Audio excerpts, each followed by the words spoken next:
Salut à tous, alors j'aimerais revenir et je pense que je vais clôturer sur cette vidéo par rapport à TF1 et me réexpliquer sur certaines choses. J'ai eu encore d'autres compléments de commentaires, je les en remercie, ils étaient en fait naturels. Alors si j'arrive à le retrouver, je te le mentionnerai à l'extrême ici. Je tiens à remercier en tout cas la personne qui m'a dit j'ai réussi donc avec un autre site à trouver donc avec les plaques les informations et il en ressort 50 kWh. J'en ai eu deux d'ailleurs de commentaires cette fois-ci comme ça. Et certains disent, mais je ne comprends pas, c'est un prototype. Alors, il faut savoir que la 77 kWh, la 286 chevaux, normalement, quand tu vas sur le site internet, et je t'avais mis tout en référence de Volkswagen, elle est en train d'être en homologation. Elle n'est pas encore homologuée. Donc au départ, elle faisait de mémoire 550.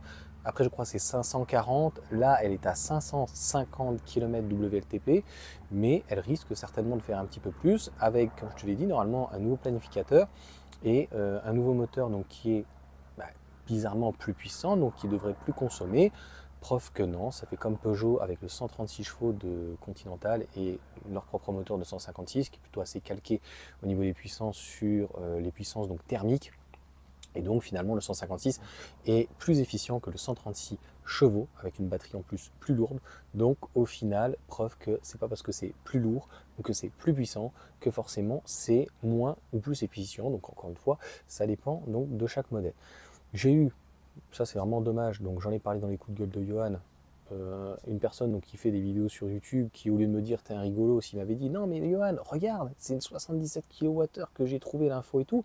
Attention, je pense que étant un ancien commercial, j'essaye toujours de pondérer mes propos. Et si à l'extrême je me suis trompé sur quelque chose, je me suis pondéré, c'est-à-dire que j'ai émis une hypothèse, j'ai parlé au conditionnel, donc si tu n'es pas en capacité voilà, de pouvoir apprécier la chose, parce que la finalité, on s'en fout.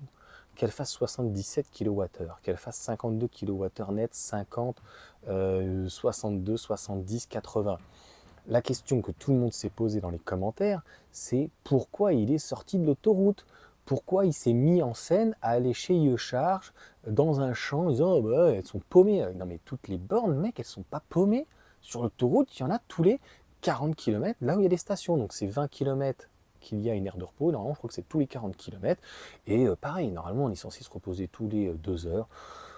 Bon, voilà, je ne veux pas rentrer dans de la démagogie, je ne veux pas rentrer dans des points où pour moi c'est une évidence. Donc peu importe qu'il ait une grosse batterie, qu'il ait pu aller jusqu'à la fin, peu importe qu'il avait que 80% ou moins, peu importe, on ne comprend pas pourquoi il est sorti, pourquoi il a essayé de charger jusqu'à 80%, pourquoi perdre de temps. Il n'y a eu à aucun moment donc de la pédagogie et j'en ai reparlé donc comme je dis donc sur les coups de gueule de Yann, donc ça m'a fait bien rigoler puisque les vidéos ont quand même bien fonctionné. Donc moi je suis plutôt content, je pense que cette personne, donc si tu veux, qui a essayé de débunker, aurait mieux fait de faire une vidéo dans ce sens. Et d'ailleurs, je crois qu'il n'y a que Electib. Alors, je ne suis plus tout le monde, je suivais beaucoup de youtubeurs, si on peut dire, sur les voitures électriques, un peu moins. Donc, je l'ai déjà expliqué d'ailleurs pour quelle raison ou quoi que ce soit. Bonjour mademoiselle. Et en gros, je te remettrai en lien donc, les deux vidéos d'Electib, il en a fait deux dessus, et je partage entre guillemets sa colère. Voilà, soit il y en a qui sont plus chez Tesla, donc en fait ils ne se sentent pas concernés. Donc on me dit pro Tesla, alors que pour moi en fait l'ID4 c'est peut-être pas un véhicule hyper efficient, mais je vois pas en fait où il était clairement le problème. Donc il n'y avait pas forcément à prendre une Tesla, il n'y avait pas forcément à prendre une 3 1008. Il prenait les véhicules qu'il voulait, hybride, diesel, voilà, hybride, diesel, enfin tout ce qu'il veut électrique. Là, on voit bien que bon, il n'y a pas trop de cohérence, il n'y a rien qui est cohérent, encore une fois. Et voilà, je te mettrai donc, comme je te dis, les liens d'Electib.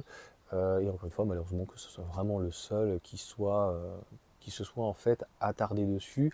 Moi, j'aime bien ces petits coups de gueule quand il s'énerve comme ça.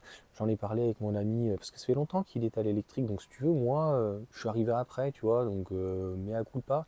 Et j'en ai discuté donc avec mon ami Thomas qui est en électrique depuis 2015. Il m'a dit, tu vois, Johan, on est en 2024, ça fait 9 ans et ça n'a pas changé. Donc mes collègues, en fait, pas d'autres mots, ce sont des abrutis pour certains. C'est toujours des réflexions, ou alors tu vas te faire changer. Ah, t'as vu TF1, t'as mis 1 heure et demie. Mais je n'ai rien mis du tout. Le mec, c'est pas ce qu'il a voulu faire. Donc, qu'est-ce que tu veux que je te dise? Ah, mais t'as vu, ta voiture, c'est toujours les mêmes trucs, elle prend feu, il n'y a pas d'autonomie, on trouve pas de bornes, les bornes elles marchent pas, et machin et tout. Donc en tout cas, ils ont réussi leur coup de com', je pense, donc félicitations à eux. Ce qui est dommage, bah, on nous dit qu'on est dans un pays de démocratie, et que moi, ce qui me choque, que les gens, des fois, n'ont pas compris, ils me disent, Johan, c'est bon, tant mieux, il n'y aura pas de surcharge, il n'y aura pas plus de ventes, et donc on sera tranquille sur les superchargeurs, enfin sur les charges rapides, il n'y aura pas de... Ok, mais euh, au-delà de desservir, entre guillemets, une certaine cause, ça vient polluer, et surtout, TF1 n'est plus, je crois, le média numéro un en Europe, au pire des cas, c'est le numéro 2. Il a une influence, mais pas qu'en France, à l'international. Dans les pays francophones, il y a énormément de personnes qui regardent. C'était pas, tu vois, automoto, un truc fait à l'arrache, ou je sais pas quoi. Non, c'était à 20h en semaine, là où il y avait beaucoup de personnes. On dit que c'est un reportage en 4 minutes, un truc complètement bâclé et un truc vraiment dégueulasse.